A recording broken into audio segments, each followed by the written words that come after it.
सभी चीज हमारे पास आ गई और सबसे बड़ा ये मन आ गया जिसके अंदर इच्छाएं आ गई। जिस भी भाई बहन को नाम की दीक्षा मिली हुई है, जब भी वो सिमरन करने बैठते हैं तो किसी न किसी रूप में हमारे अंदर विचार उत्पन्न होने लग जाते हैं। जो भी भाई बहन भजन अभ्यास में बैठता है, ये उनकी स्थिति है। जब भी वो बैठते हैं तो उनके अंदर विचार उत्पन्न होते हैं। विचार हमारा आज का हो सकता है, कल का हो सकता है, जो चीज हमें भविष्य में करनी है वो भी हो सकता है, जो बीत चुका है वो भी हो सकता है। हम उन विचारों में खो जाते हैं, अपने आप को भूल जाते हैं कि हमें सिमरन करना है, परमात्मा को याद करना है। उन विचारों की स्थिति में वो भजन अभ्यास हम भूल जाते हैं और उन विचारों में खो जाते हैं। इसीलिए जब भी हम कहते हैं, हम प्रार्थनाएं करते हैं अपने धर्म की, मस्जिद में बहुत जोर जोर से आवाज लगाई जाती है। इस पर भी एक संत ने कहा कि इतनी जोर जोर से वो बोलते हैं, क्या खुदा कोई बहरा तो नहीं है? या हम इतनी जोर जोर से प्रार्थनाएं करते हैं, या किसी भी धर्म की बुराई नहीं है, या सत्संग का सत्य बताया जा रहा है। परमात्मा कोई बहरा नहीं है कि हम जोर जोर से घंटियां बजाते हैं, जोर जोर से घंटा बजाते हैं और हम आरतियां जोर जोर से करते हैं। वो बहरा नहीं है, वो खुदा, वो ईश्वर हमारा, वो बहरा नहीं है। उसके तो बहुत से कान हैं। हमने आंखें बंद करी।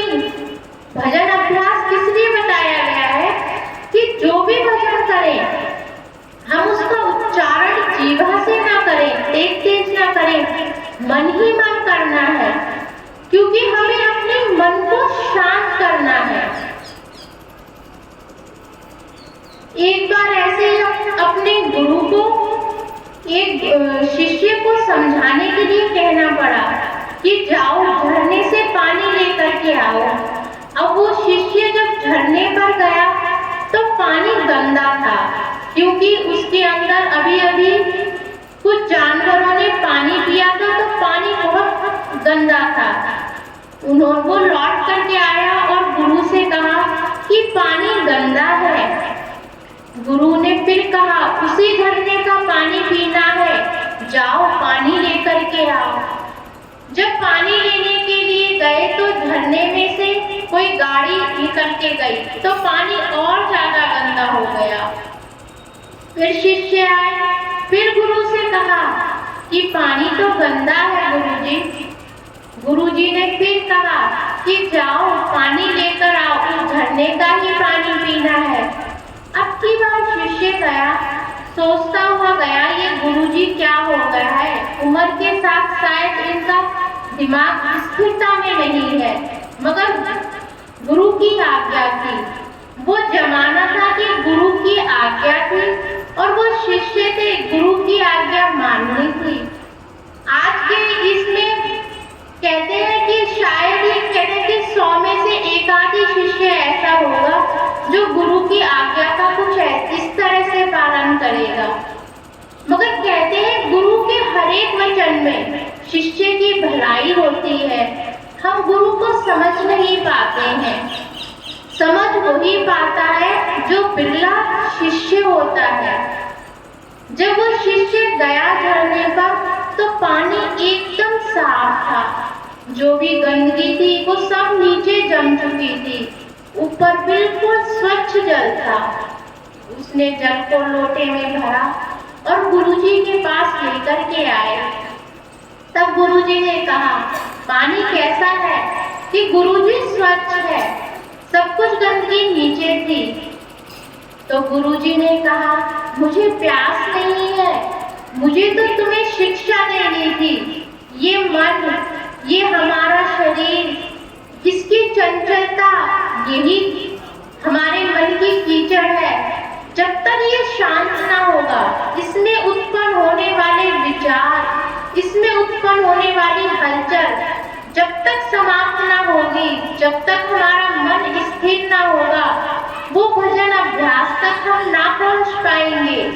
इसीलिए उस झरने की तरह अपने मन को शांत कर, और जब मन शांत होगा तो पानी स्वच्छ अर्थात परमात्मा तुम्हें साफ दिखेंगे। सिर्फ मन की हलचलता को, अपने मन की कीचड़ को, गंदगाई को हमें साफ करना है, तभी हम उस ईश्वर को, उस परमात्मा को देख पाएंगे। यही सब माध्यम है जिनसे हम परमात्मा को पा सकते हैं और मिल सकते हैं, क्योंकि परमात्मा कहीं बाहर नहीं, हमारे अंदर है। और वो कहते हैं कि हित और परहित, कि हम अपना ही हित सोचते हैं, हम अपनी ही भलाई सोचते हैं। जब हम दूसरों की भलाई चाहेंगे तो उसी में हमारा हित समाहित होता है। हित और परहित, हित का अर्थ है कि अपने बारे में सोचना, और परहित दूसरों के बारे में सोचना। ऐसी ही एक छोटी सी कहानी है। एक भिखारी था, भीख मांगता था। उसने अपने एक गुरु बनाया। अब कहते हैं कि माँ हो या पिता हो, वो अपने बच्चे की भलाई के लिए कुछ भी कर सकते हैं। तो ऐसे ही गुरु को बड़ा दुख होता था कि मेरा एक शिष्य वो भीख मांगता है। उन्होंने परमात्मा से कहा कि क्या आप इसके लिए कुछ कर नहीं सकते? परमात्मा ने कहा, हाँ हो सकता है, ये सिर्फ अपना हित सोचता है।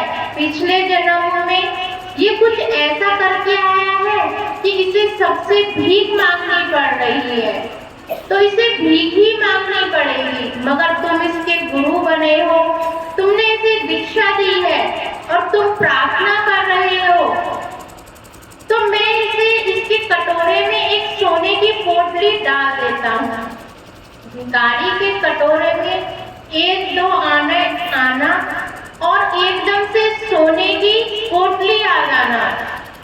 जब भिखारी ने देखा कि मेरे कटोरे में तो सोने की पोटली आ गई है, तो वो बौखला गया और चिल्ला उठा, मुझे तो सोने की पोटली मिली है, इसमें बहुत सारा सोना है।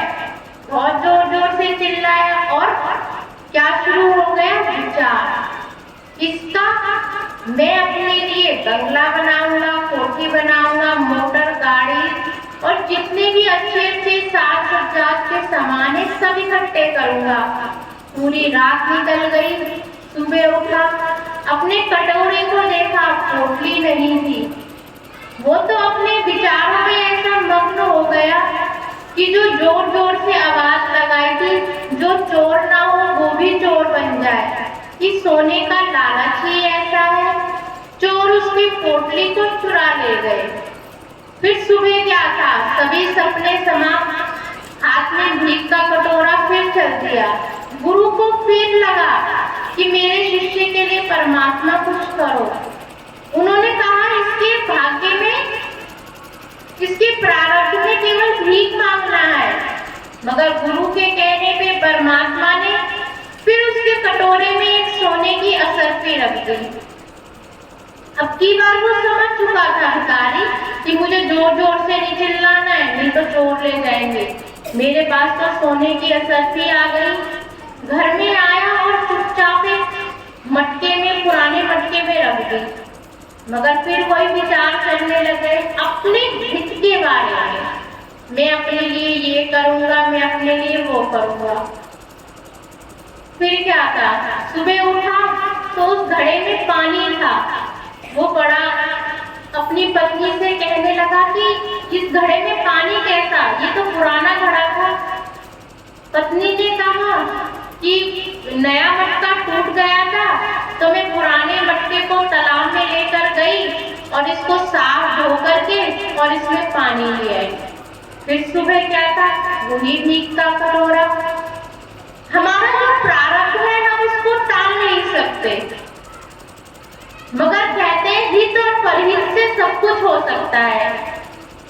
जो हमें धन मिला है, जो हमें ऐशो आराम मिले हैं, यदि वो केवल हम अपने लिए ही सोचें, क्या उसमें से अभी